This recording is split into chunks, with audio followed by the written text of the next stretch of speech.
Agarda sizning skuteringizning oldi korpusi mana bunday sinib qolgan bo'lsa va yangisi bo'lmasa, buni yamashni iloji bor.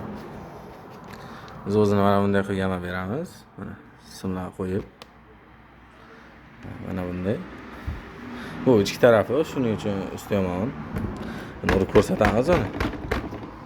Uryapmiz. Hech narsa bo'lgani yo'q. Buni yamaganimizdan so'ng mana bunday stik bo'lib qoladi. Xuddi o'sha oyna singan kabi. Hozir chiroqni yoqib ko'rsataman. Mana bunday. Katta bo'lib ochilib qolmaydi. Mana shunaqa oddiy oyna singandek kichik stik bo'lib qoladi. Mana bu taraflari.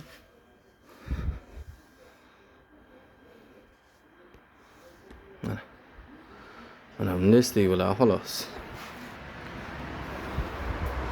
Agar shu korpuslarni, skuterlar shu korpuslarni yangi topolmayotgan bo'lsalar ham olib kelsalar, qilib beraveramiz.